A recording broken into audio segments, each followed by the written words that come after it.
अस्सलाम वालेकुम। प्रोग्राम सहाफ़ी में मतीउल्लाह जान और आज मेरे साथ मौजूद हैं अब्दुल कयूम सिद्दीकी और सीनियर तर्जयाकार जनाब रज़ा रूमी।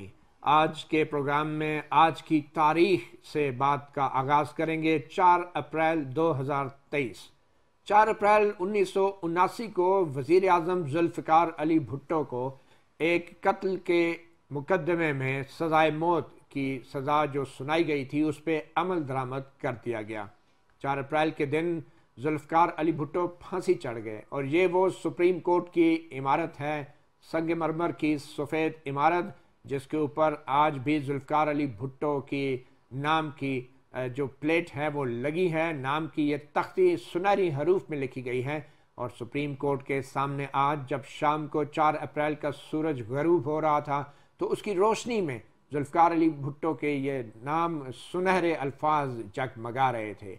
और इस नाम के साथ साथ सुप्रीम कोर्ट की इन दीवारों के इस दरवाजे के दूसरी तरफ एक और नाम भी है और वो नाम है बेनज़ीर भुट्टो का। क्या ये महज इत्तफाक है कि आज दोनों बाप बेटी के नाम 4 अप्रैल की सूरज की डूबते सूरज की रोशनी में जगमगा रहे थे और ये सुप्रीम कोर्ट की इस इमारत के सामने रखे हैं। ये सुप्रीम कोर्ट है, ये जाए वकुआ है बकौल बिलावल भुट्टो जरदारी के, उनके नाना जुल्फ़िकार अली भुट्टो के कत्ल का, जिसको आज तक अदालती कत्ल के नाम से याद किया जाता है। तो ये वो संगमरमर की इमारत है जिसने आज ही के दिन 4 अप्रैल को एक और ऐसा फैसला दिया है कि न जाने इस फैसले के आने वाले वक्तों में पाकिस्तान के लिए क्या असरात होंगे। आज मैं और कयूम सिद्दीकी आज दोनों सुप्रीम कोर्ट के इस मरकजी दाखिली दरवाजे के सामने इन नामों की तख्तियों के साथ खड़े थे और तारीख का अहाता कर रहे थे।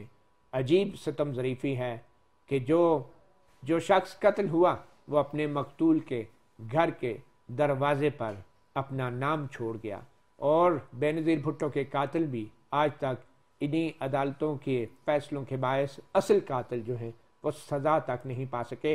और आज शाहराह दस्तूर पे एक बड़े बैनर की सूरत में जुल्फ़िकार अली भुट्टो की तस्वीर सुप्रीम कोर्ट के सामने लटकती हुई हमें तारीख याद दिलाती है, एक स्याह तारीख। और आज 4 अप्रैल का स्याह दिन आज मज़ीद स्याह हो गया है, स्याह तर हो गया है सुप्रीम कोर्ट के 3 रुकनी बेंच के उस फैसले से, जिसमें वफाकी हुकूमत और सियासी जमातों के मौक़िफ़ को तस्लीम नहीं किया गया। सिर्फ एक तहरीक इंसाफ को सुन के अदालत इंसाफ ने फैसला दिया है और वो फैसला है पंजाब में 14 मई के दिन इलेक्शन कराने का।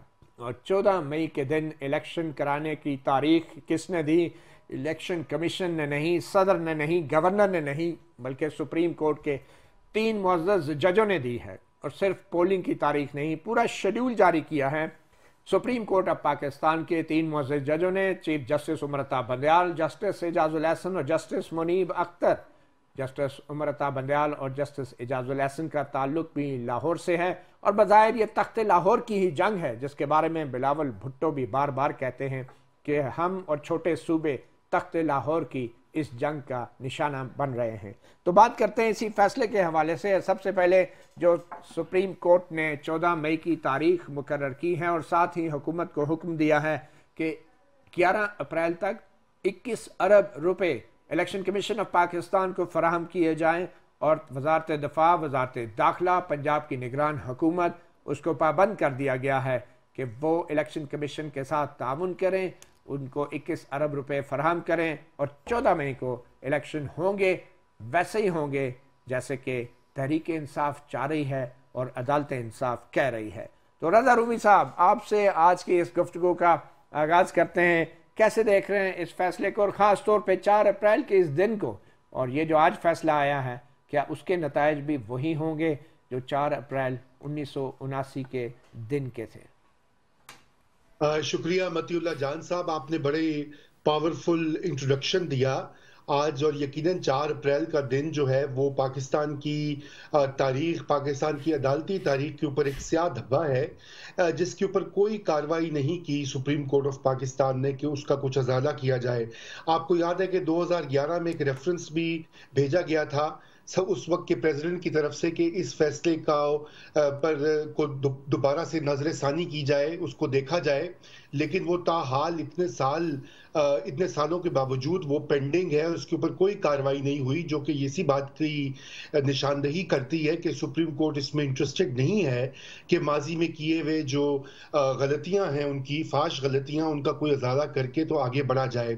और यही वजह कि आज हम देख रहे हैं कि सूरत हाल जो है वो मजीद गंभीर तरीन हो चुकी है। जो फैसला आज आया है, इसका जिक्र आपने किया है, देखिए ये फैसला जो है ये किसी भी तरह से इस मसले को हल नहीं करने वाला, क्योंकि आपने उसका रिएक्शन देखा है।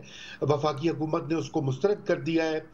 नवाज शरीफ ने कहा है कि जो ये 3 मेंबर्स हैं इनके खिलाफ कार्रवाई होनी चाहिए। अब ये देखिए, ये एक ऐसी चीज़ है जो अवॉइडेबल थी। अगर चीफ जस्टिस साहब एक फुल कोर्ट बना देते, देखिए इसमें तो कोई दो राय हो ही नहीं सकती कि आइन में जो 90 दिन की शिक है और जो लिमिट है उस पर सब पाबंद हैं। और अगर ये फैसला एक फुल कोर्ट की तरफ से आता तो यकीनन वो सबको काबिल कबूल होता। लेकिन अब ये 3 मेंबर बेंच की तरफ से जो आया, जिसके ऊपर पहले ही बहुत सारे एतराज़ात उठाए जा चुके हैं और उठ रहे हैं, तो अब इस फैसले की लेजिटिमेसी के ऊपर एक सवाल है। यानी कि अगर इस पर अमल दरामद होता हुआ बहुत मुश्किल लग रहा है, क्योंकि माजी में इस तरह के फैसलों पे अमल दरामद होता था इस्टेब्लिशमेंट की बैकिंग से। अभी इस्टेब्लिशमेंट की बैकिंग तो नहीं दिखाई दे रही इस तरह के फैसले के ऊपर। और अगर वो कल को बदल रूमी साहब, माजरत के साथ, माजी में तो जो फैसले होते थे वो भी इस्टेब्लिशमेंट के होते थे, जिन पे मौजूद जजेस हजरात अपना अंगूठा लगाते थे। तो कयूम सदीकी साहब, आपके ख्याल में ये जो फैसला आया है, इसको तो वज़ीर आज़म ने भी मुस्तरद कर दिया है, तो क्या कोई हुकूमत, एक रियासत का एक आइनी इदारा जिसको एग्जेक्टिव कहते हैं, वो एक दूसरे आइनी इदारे के फैसले को ऐसे मुस्तरद कर सकता है? ये एक बहुत बड़ा सवाल है जो बार बार पूछा जा रहा है कि हुकूमत एक फरीक भी तो थी आखिरकार। जी हाँ मतीला जान, जो अदालती जुरिस्प्रूडेंस है उसमें अगर हम देखें तो अदालत के फैसले मुस्तरद या तब्दील या ख़त्म खुद अदालत ही कर सकती है। ये हमारा ट्राइकोटमी ऑफ पावर का एक असूल है, आइन का असूल है ये। कोई भी वफाकी हुकूमत जो है वो अदालती फैसले को बजाते खुद ख़त्म नहीं कर सकती है। हाँ, दूसरी बात यह है कि बिल्कुल जैसे अफजल जुल्ला साहब कहा करते थे कि अदालतों को वो फैसले जारी करने चाहिए जो काबिल अमल हों, और जो फैसले काबिल अमल ना हो सकें वो फैसले फिर वही कहलाते हैं जो जिस तरफ रज़ा रूमी साहब ने वो किया, इशारा किया। तो अगर आप ये कहते हैं कि क्या है हुकूमत के पास, देखिए हुकूमत के पास ऑप्शंस जो हैं वो हैं अब पार्लियामेंट के अंदर जाएं। देखिए मतीला जान साहब, अब जरा थोड़ा सा पीछे आ जाइए, माजी की तरफ भी झांक लेते हैं। 3 नवंबर 2007 को इमरजेंसी डिक्लेयर हुई थी और उसमें जो पीसीओ आया था उसमें जो इल्ज़ामात अदलिया पे लगे थे वो ये थे कि जो है एग्जेक्टिव को जो है वो काम नहीं करने दिया जा रहा था और उसके अफसरान जो है उनको बुला के उनकी तस्लील की जाती थी और ये सारी सूरत हाल थी। एनीवेज वो बात हुई। अब फिर उसी तरह की ये सिचुएशन है कि वो तो एक जनरल मुशर्रफ की इमरजेंसी थी ना, इस वक्त क्या कोई वजीर आजम ऐसी इमरजेंसी लगा सकता है? वजीर आजम तो नहीं लगा सकता, लेकिन पार्लियामेंट जरूर लगा सकती है। अगर आर्टिकल 232 से आप 236 तक के जायजा लें तो उसके अंदर कुछ ऐसे मखसूस हालात हैं जिसमें 2-2 महीने की करके तो वो इमरजेंसी जो है वो लगाई जा सकती है। एनीवेज बहरहाल वो फिर वो पार्लियामेंट का फैसला होगा और फिर अगर चैलेंज होता तो वो कहाँ जाएगा। तो मेरा ख्याल जो है वो बिल्कुल अगर बात जो है वो बहुत गड़बड़ होती चली जा रही है। अब अगर मतीउल्लाह जान साहब अदालत में कोई अपील का या नजरसानी का कोई, देखिए कानून तो उन्होंने बनाया है, बनाने के बाद वो सदर साहब के पास पड़ा है और अभी तक जब तक सदर एसेंट नहीं देंगे ये भी आईनी बात है। 18 दिन बाद तो बन जाएगा कानून, 18 दिन बाद बन जाएगा या 20 दिन बाद बनता है और फिर उसके बाद फौरन चैलेंज होगा, वो और अपील भी हो सकती है, हाई कोर्ट में भी जा सकता है, वो भी जा सकता है। अगर वो कानून हो तो फिर तो एक अपील का हक होगा। जाहिर है ये 3 रुकनी बेंच तो नहीं सुन सकेगा, फिर उसको फिर कोई दूसरा बेंच सुनेगा। तो वो दूसरा बेंच जो है वो कब और कैसे बनेगा? अगर 184(3) की जो ये कानून रूब अमल होता है तो फिर तो 3 जज साहिबान मिलके ही बेंच की तश्कील का फैसला करेंगे। तो उस वक्त कौन सा बेंच बनता है? वैसे आपको लगता है कि जो आज वज़ीर आज़म शहबाज शरीफ ने कहा है उसके सुन के ये लगता नहीं कि पार्लियामेंट भी और इंतज़ामिया एग्जेक्टिव भी, ये दोनों अदलिया के, ये दो आइनी सतून जो हैं, ये अदलिया के इस फैसले की मुखालफत कर रहे हैं। ज़रा शहबाज शरीफ को सुनते हैं, फिर आपसे राय लेते हैं।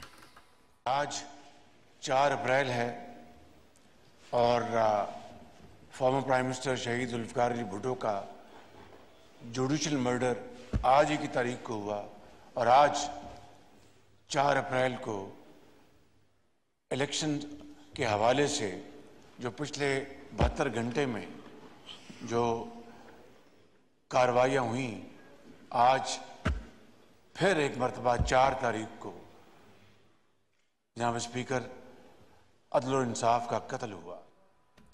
करीम साहब, नहीं लगता आपको अगर 4 अप्रैल 1979 ना आता तो आज शहबाज शरीफ और नवाज शरीफ भी ना होते? बिल्कुल सही बात है। ये तारीख के हकायक हैं जिनको झुटलाया नहीं जा सकता है। लेकिन मतीउल्लाह जान साहब, अब ज़रा पीछे आ जाइए। मतलब सुप्रीम कोर्ट क्या ये कर सकती है कि एक सूबे के ऊपर आइन नाफिज करे और ख़ुद कहे कि हाँ, मुझे आर्टिकल 6 जो है वो तो ये कहता है ना कि अगर आइन से इनहराफ को वैलिडेट करने वाले जो हैं वो भी आर्टिकल 6 के ही मुर्तकिब होंगे, तो ये आइन से इनहराफ के 90 दिन तो नहीं, इनहराफ तो हुआ। और फिर इन्हीं 3 जज साहिबान ने यह भी कहा कि बेरेस्ट मिनिमम डिविएशन उसको अलाउ भी किया और फिर उस डिविएशन को और भी बढ़ा दिया आज के फैसले के बाद, और फिर उसके बाद वो जो है पंजाब के अंदर नाफिज कर दिया। ठीक है, लेकिन क्या खैबर पख्तूनख्वा पाकिस्तान के नक्शे पर वाकई नहीं है? मगर कोई जज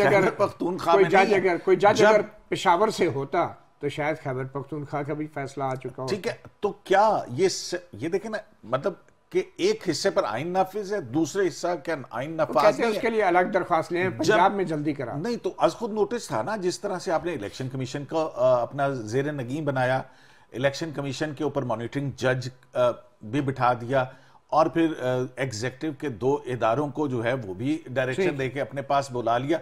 तो यहां पे जब आपने एज्यूम कर ही लिया था तारीख देने से लेके शेड्यूल देने तक का सब फैसला, और सदर और गवर्नर के तमाम इख्तियारात कोर्ट ने दे दिए हैं, वहां पे भी नहीं दिए, वहां पे नहीं डेट आ रही थी तो वहां पे भी सुप्रीम कोर्ट डेट अपॉइंट कर देती। चले, इन तमाम इकदाम के क्या असरात हो सकते हैं और कितना खतरनाक साबित हो सकता है ये इलेक्शन भी, कि जब सूबों में निगरान हुकूमतें हैं और विफाक में निगरान हुकूमतें नहीं हैं, मुखालफ जमातों की हुकूमतें हैं, तो क्या फिर ये इल्ज़ाम फिर से लगेंगे? रज़ा रूमी साहब, मैं एक ब्रेक लेते हैं, ब्रेक के बाद फिर आपसे जानने की कोशिश करेंगे कि ये इलेक्शन पंजाब का ये कितना ख़तरनाक हो सकता है, न सिर्फ सियासी जमातों के लिए बल्कि हमारे इदारों और इस मुल्क के लिए भी। इसके ऊपर भी बात करते हैं वक्फे के बाद।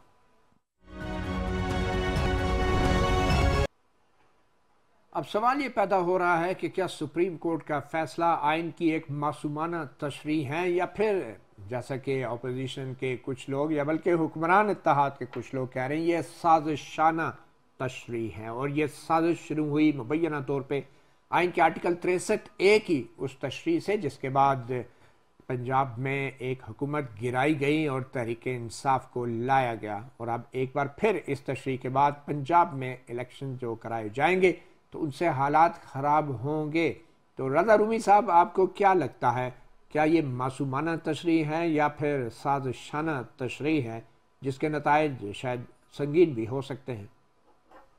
देखिए मतीउल्लाह जान साहब, मैं आपको एक बात ये ज़रूर कहूँ कि इंतखाबात जो हैं वो कोई उनमें कोई इतना बड़ा मसला होना नहीं चाहिए। ये प्रॉब्लम यहाँ पर ये आ रहा है कि जिस तरीके से जो सूबाई असम्बलियों को डिसॉल्व किया गया और उसके बाद जो मुअज़्ज़िज़ जजेस जो हैं कुछ, उन्होंने उसके ऊपर सवालात उठाए, जस्टिस अतहर मिनल्ला ने और दीगर जजेस ने, जब पहले इसकी हेयरिंग होती रही, तो वो सवालात जो हैं वो एड्रेस करने की ज़रूरत है। जहाँ तक मैं नहीं ये समझता कि कोई बहुत बड़ी इससे कि कोई तबाही फिरेगी। हाँ, ये ज़रूर होगा कि जब जनरल इलेक्शन की तरफ आप जाएंगे तो उस वक्त पंजाब और केपी में 2 हुकूमतें जो हैं वो निगरान हुकूमतें नहीं होंगी, और फिर जो इंतखाबात पर असरअंदाज होने की हमारे यहाँ एक रवायत है एग्जीक्यूटिव इंस्टीट्यूशन से और वसाइल का जो बेदरेख इस्तेमाल होता है, वो उसका खदशा बढ़ेगा। यकीनन वो इंतखाबात जो जनरल इलेक्शन है अक्टूबर वाले, वो मुनसिफाना मुनसिफाना नहीं होंगे, या कम से कम उनका परसेप्शन ये होगा कि वो मुनसिफाना नहीं है। मगर देखिए, ये तो बड़ी लंबी चौड़ी आईनी और कानूनी बहस है। आपने वो आर्टिकल 63A की तशरीह का हवाला दिया, री राइटिंग ऑफ द कॉन्स्टिट्यूशन जिसको कहा गया है, बहुत सारे जूरिस्ट ने ये बात अब कही है। अब वो सारे मामलात भी देखने वाले हैं। असल में प्रॉब्लम जो इस वक्त ये है कि पाकिस्तान के जो इदारे हैं, चाहे वो सुप्रीम कोर्ट हो, चाहे वो इस्टेब्लिशमेंट हो, और वो इस वक्त बहुत ही शदीद किस्म की तकसीम का दिखाई दे रही है उनमें, और वो तकसीम घूमती है इमरान खान साहब की शख्सियत और उनकी सियासत के इर्द गिर्द। कुछ हिस्से ऐसे हैं इस परमानेंट इस्टेब्लिशमेंट के जिसमें कि अदलिया और फौज शामिल होते हैं। हमेशा से पाकिस्तान की तारीख में, खुसूसन हालिया तारीख में, लगता है कि वो हिस्से एक पेज पर नहीं है।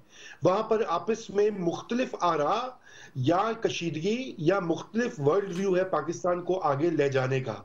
कुछ हिस्से ये समझ रहे हैं कि इमरान खान साहब की जो शख्सियाती सहर है और उनकी जो सियासी अंदाज है वो पाकिस्तान को बचा सकता है, क्योंकि बाकी सारे करप्ट और डायनेस्टिक पॉलिटिशियंस हैं, इसलिए हमने उनको आगे दोबारा से बढ़ाना है। जबकि बाकी जो दूसरा हिस्सा है वो कहता है कि नहीं, इमरान खान साहब को आजमा चुके हैं 3.5 पौने 4 साल, और इससे आगे मुल्क नहीं चलेगा। असल डिबेट ये हो रही है उन इदारों में, और उसी का ये शाखसाना है कि आपको ये फुलझड़ियां, ये झगड़े, ये एक बेंच रजिस्ट्रार को निकाले जाने का खत, एक एडमिनिस्ट्रेटिव सर्कुलर, ये सारी उस चीज की एक निशानदेही है कि पाकिस्तान पोलराइज हो चुका है। अच्छा रजा रूमी साहब, हमारी तो बदकिस्मती यही है कि ये डिबेट जहां होनी चाहिए वहां नहीं हो रही, और जिन लोगों ने ये जुर्म किया 2018 के इंतखाबात में सियासी इंजीनियरिंग की, अभी भी डिबेट वही लोग कर रहे हैं, और ये बहुत बड़ी एक बदकिस्मती है। और शायद अब कईम सदीकी साहब, आपको क्या लग रहा है कि जो 63A की तशरीह की गई उसमें आइन के अल्फाज के ऊपर नहीं बात हुई, बल्कि उसकी रूह की तरफ चले गए और उसको एक किस्म का बदरू बना दिया कि जो वोट है शुमारी ना करें। वो आइन में नहीं लिखा कि वोट शुमार ना करें, लेकिन वहां पे उन्होंने इस हद तक चले गए। अब यहाँ पे आके सुप्रीम कोर्ट कह रही है कि 90 दिन आइन में लिखा है, तो आप इसमें रू या बदरू क्यों नहीं ढूंढ रहे थे? तो ये भी एक सवाल है। तो आपको लगता है कि कोई इनकंसिस्टेंसी है, कोई तजाद है सुप्रीम कोर्ट के इस अप्रोच में आइन की तशरीह के हवाले से? मतीउल्लाह जान साहब, बिल्कुल इससे पहले हम 4 अप्रैल की बात कर रहे थे। आप ये देखें कि जुल्फ़िकार अली भुट्टो, जिसका अदालती कत्ल कहा जाता है, उसके ऊपर रेफरेंस आया 2011 में, जिनकी तरफ रजा रूमी साहब ने भी इशारा किया था। मंत्री साहब, वो 12 साल से इस अदालत की किसी सर्द खाने के अंदर पड़ा हुआ है। भुट्टो अभी भी इंसाफ मांग रहा है इस अदालत से। लेकिन दूसरी तरफ आप ये देखिए कि बर्क रफ्तारी और सुबुक रफ्तारी देखिए, जहां सिर्फ ये नहीं है कि सिर्फ जो 63A को रीराइट किया, वहीं पे 184(3) को भी रीराइट किया है 5 रुकनी बेंच ने, जो सुओ मोटो जिसका आज हवाला दिया जा रहा है कि वो उसमें एक चीफ जस्टिस की जात में खुद नोटिस के इख्तियारात मरकूज करने का। 184(3) के अंदर कहीं चीफ जस्टिस का नाम मुझे दिखा दीजिए, आज पढ़ लीजिए प्लेन 184(3), वहां पे सुप्रीम कोर्ट ऑफ पाकिस्तान है। आप ये कहना चाह रहे हैं कि चीफ जस्टिस उमर अत्ताब बंदयाल का नाम नहीं लिखा, जैसे कि ज़ियाउल हक का लिखा हुआ था इनमें, तो यहाँ पे ये कहीं नहीं लिखा कि चीफ जस्टिस उमर अत्ताब बंदयाल जो हैं वो बेंच बनाएंगे और ये मोटो लेंगे। That is the supreme court of Pakistan का लफ्ज है वहां पे। तो ये जो इस अदालती फैसले के जरिए से क्या फिर कॉन्स्टिट्यूशन रीराइट नहीं किया गया इस 5 रुक बेंच? तो क्या ये मिसकंडक्ट है? बिल्कुल, मैं तो जुडिशियल मिसकंडक्ट। तो आप जो बात कर रहे हैं, दूसरी बात, तो जहां पे ये चीफ जस्टिस के इख्तियारात की बात आती है, कितनी सुबक रफ्तारी दिखाई जाती है कि 5 मिनट के अंदर 2 रुकनी फैसले के ऊपर पता नहीं वो रिव्यू में गए, किस तरह से अपने फैसले पर आज खुद नोटिस लिया, बेंच आज जो और 6 रुकनी बेंच बना 2 मिनट बिठा दिया, 3 मिनट के अंदर सब कुछ खत्म। भुट्टो 12 साल से कौम का लीडर, वो इंसाफ मांग रहा है, तड़प रहा है, और 2 मिनट के अंदर जो है वो चीफ जस्टिस के इख्तियार के ऊपर शायद कोई बात आ गई थी कि रूल्स बना दें 3 मिनट के अंदर, और जाए वकुआ के ऊपर मकतूल की नाम की तख्ती लगा दी गई है, लेकिन 12 साल से उस तख्ती वाले नाम को इंसाफ नहीं मिला।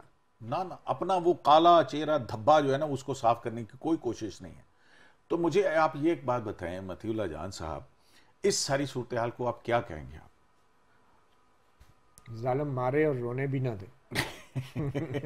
अब मुझे समझ नहीं आती कि शहबाज शरीफ प्राइम मिनिस्टर इतनी बातें कर रहा है, मैं सुप्रीम कोर्ट का फैसला नहीं मानता, ये नहीं करता।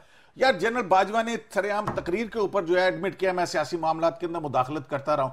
फेडरल गवर्नमेंट क्यों नहीं उसके खिलाफ कोई केस बना के और भेज दी हाई ट्रीजन का केस के तुम सियासी मामलात में मुदाखलत करते रहे? आप चाहते हैं शहबाज शरीफ साहब की ऑडियो वीडियो भी सामने आ जाए? ऑडियो वीडियो आए या जो भी सामने आए, क्यों? अच्छा जी, नवाज शरीफ फैसला तो करें कि 2018 के इंतखाबात के अंदर क्या हुआ था। कोई ट्रिब्यूनल, कोई इंक्वायरी कमीशन, कोई कुछ मतलब फेडरल गवर्नमेंट कुछ भेज दे, सुप्रीम कोर्ट में एक पिटीशन डाल दे। आरटीएस पे जो कमेटी पार्लियामेंट में बनाई गई थी और पता चला पार्लियामेंट में ही कैमरे निकल आए तो सेनेट के तो फिर मतीउल्लाह जान साहब ये बात सुने, अभी तक जो बालबाज फिल्में आ रही हैं उन पे इत्तेफाक करें तो बेहतर है। अच्छा। नवाज शरीफ साहब जो हैं वो कुछ फरमा रहे हैं आज के सुप्रीम कोर्ट के फैसले के हवाले से, और ये भी बड़े नाला हैं, बड़े गुस्से में। देखें क्या कह रहे हैं जी साबिक वज़ीर-ए-आज़म। मैं समझता हूँ कि इन 3 जजेस का फैसला जो है इनको सुप्रीम जुडिशल काउंसिल में इनका रेफरेंस दायर किया जाना चाहिए।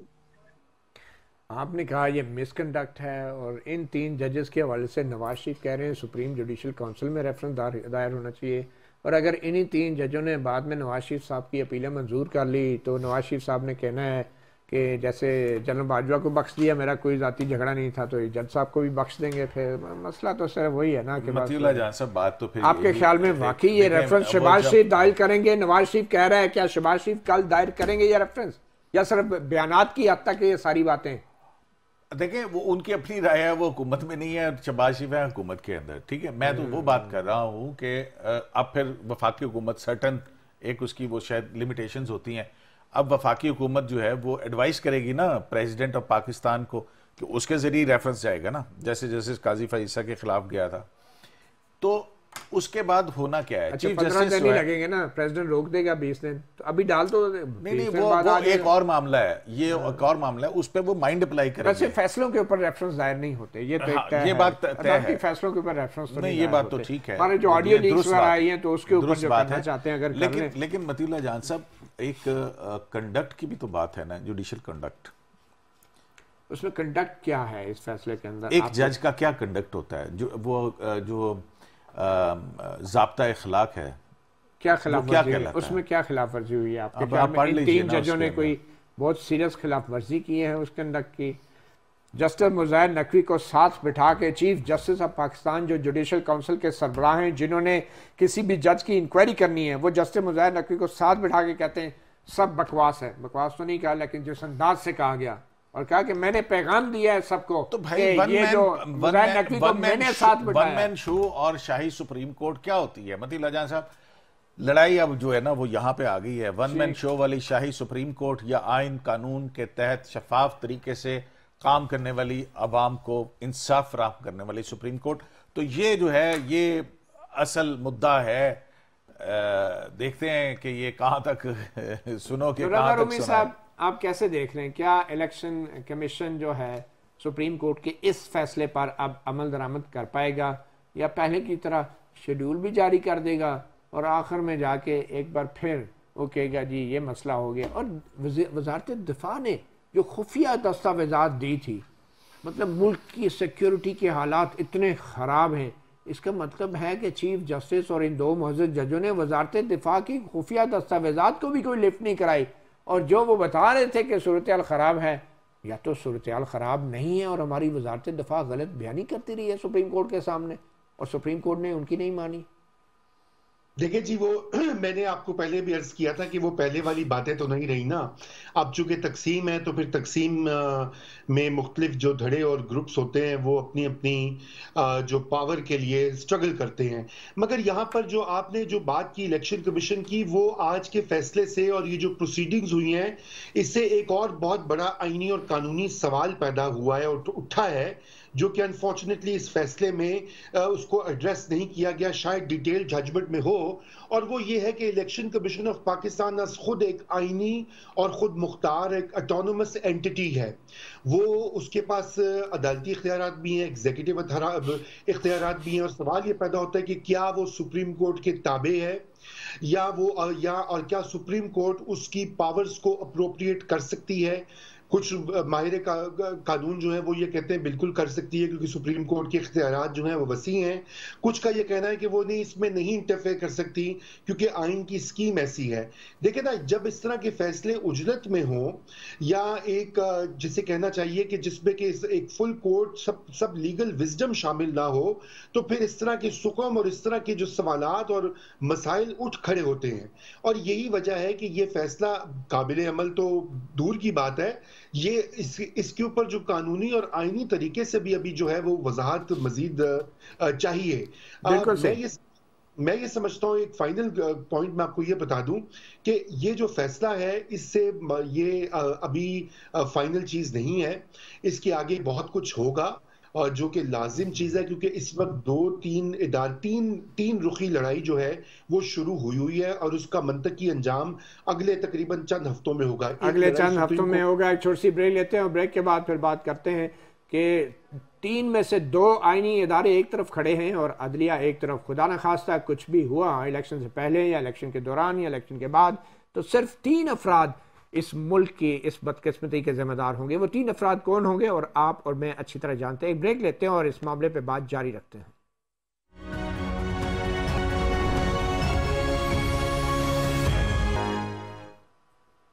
चौदह मई को इलेक्शन पंजाब में कराने के हवाले से सुप्रीम कोर्ट का ये फैसला अगर फुल कोर्ट करती तो शायद हुकूमत को भी एतराज़ न होता, मगर मामला जिस तरीके से ये फैसला किया गया है, एतराज़ उस तरीके पर है और अब हुकूमत के पास भी कोई ज़्यादा ऑप्शंस नहीं मासवाए इसके कि कोई ऐसा आइनी इक़दाम उठाए कि जिसके बाद ये जवाज़ बन सके कि 14 मई को भी ये इलेक्शन नहीं हो सकते। तो कईम सदीकी साहब वज़ीर आज़म राना सनाउल्लाह, बल्कि वफाकी वज़ीर दाखिला, उन्होंने आज एमरजेंसी के हवाले से मैंने उनसे एक सवाल किया तो उन्होंने उसका भी जवाब दिया, वो ज़रा सुन लें। एमरजेंसी का ऑप्शन तो जब हालात पैदा होंगे तो फिर ऑप्शन तो आइन में दर्ज है। आइन में वो आर्टिकल जो है वो मौजूद है, वो कहीं गया नहीं है। ये हालात पैदा होने से क्या मुराद है? ये पीटीआई वालों को कहा जा रहा है कि अगर तुम सड़कों में निकलोगे, हालात पैदा करोगे तो फिर हम इमरजेंसी लगा देंगे। क्या मतलब क्या है? वो नहीं मती, आप और मैं जरगा में थे तो उसमें आपने बात की थी, बल्कि शुरू आपने किया था, ये शरारत आपने शुरू की थी कि एक कॉन्स्टिट्यूशनल ब्रेकडाउन की तरफ तो नहीं हम कहीं जा रहे। तो फिर ऐसी सूरत में क्या होगा? ठीक है, फौज तो नहीं आएगी और आना भी नहीं चाहिए। अच्छा, फिर उसके बाद पार्लियामेंट का रोल ये है, उनको तो अब ये तवक्को नहीं है कि उनके जो मुख्तलिफ केसेस में उनको मौजूदा सुप्रीम कोर्ट की जो क़यादत है वहां पे रिलीफ मिलेगा, इसलिए सितंबर से पहले तो मेरा नहीं ख्याल कि वो आएंगे। आना तो उनको चाहिए। मैं समझता हूँ कि सियासी लीडर्स को इस चीज़ की परवाह नहीं करनी चाहिए कि वो जेल जाते हैं या नहीं जाते, यही हमें तारीख बताती है। लेकिन ये उनका फैसला है और वो जाहिर बात है उनकी अपनी मर्जी है। मगर उन सब एक खतरा है। लेकिन कुछ लीडर्स तो जेल जाते हैं और कुछ लीडर्स को जेल जाने ही नहीं दिया जाता। हाँ, बिल्कुल यही बात है। और दूसरा खतरा ये है कि अगर इन्हीं 3 जजों ने नवाज शरीफ की अपीलें भी सुननी है तो वो लंदन में ठीक नहीं है वैसे। तो ये इसीलिए तो मैंने मतीउल्लाह जान साहब आपसे अर्ज की ना कि इसीलिए वो नहीं आते ना। फिर भी आना चाहिए उन्हें। नहीं आना चाहिए। अच्छा, ये तो एक अज़रा मजाक बात थी, वापस आना चाहिए, वो लीडर है। सिर्फ इन 3 जजों की वजह से साबिक वज़ीर आज़म जो 3 दफा वज़ीर आज़म रहा है वो मुल्क ना आए, मुल्क छोड़ के चला जाए, ये भी तो मतलब पहले भी जेल गए, 2 साल की जेल काट के गए। फिर तो हमें इन 3 जजों को वोट डाल देना चाहिए। जी देखिए, मैं इसमें थोड़ी सी और ये वजाहत करना चाहता हूँ। नवाज शरीफ का मामला तो सानवी है। असल बात इस वक्त जो है वो ये है कि जिस तरह का क्राइसिस बन गया है, मैं पहले आपको पिछली ब्रेक से पहले यही कह रहा था कि ये 3 रुखी जो इस वक्त स्ट्रगल है या टेंशन है, एक तो सुप्रीम कोर्ट के अंदर है, दूसरी पार्लियामान और सुप्रीम कोर्ट के दरमियान है, एग्जीक्यूटिव और सुप्रीम कोर्ट के दरमियान है, और उसके अलावा इस्टेब्लिशमेंट के अंदर भी से भी मिक्स सिग्नल्स शायद आ रहे हैं। यही वजह है कि इतना बड़ा जो मुल्क में क्राइसिस है वो खड़ा हो गया है। हमने ये देखा है पाकिस्तान की तारीख में और ममालिक की तारीख में भी कि जब वैसी सूरत हाल बनती है तो फिर सिस्टमिक ब्रेकडाउन, सिस्टम जो है वो क्रैश की तरफ जाता है। जैसे कंप्यूटर में एक वायरस आ जाता है तो फिर वो क्रैश कर जाता है। तो इस वक्त पाकिस्तान का जो आईनी या गवर्नेंस तो इस वक्त जो हमारे इसमें इस वायरस को आप क्या नाम देंगे? जी, इस वायरस को मैं नाम तो बाद में देता हूं, लेकिन पहले मुझे मुकम्मल कर देना चाहिए कि 1977 के जो हालात थे और उससे पहले 1950s में जब सिकंदर मिर्जा ने मार्शल लॉ इम्पोज कर दिया था जनरल अयूब के कहने के ऊपर, तो उस वक्त भी इसी तरह का तनाव और इसी तरह की इन फाइटिंग जो थी वो उस वक्त की इस्टेब्लिशमेंट और सियासी कुव्वतों के दरमियान मौजूद थी। आज भी हालात वही हैं और हमें उससे गुरेज करना चाहिए। मुझे इससे कोई गरज नहीं है इलेक्शन अभी मई में हो, अप्रैल में हो या अक्टूबर में हो। बहुत शुक्रिया Raza Rumi, to cut you here. अब इसी उम्मीद के साथ कि ये सिस्टम चलता रहेगा और जो इस सिस्टम के साथ ज्यादती कर रहे हैं, कम से कम सिस्टम के साथ ज्यादती करने वालों को ज़रूर सज़ा मिलनी चाहिए, चाहे कभी भी मिले। सहाफ़ी प्रोग्राम से इतना ही, इजाज़त दीजिए, अल्लाह हाफ़िज़।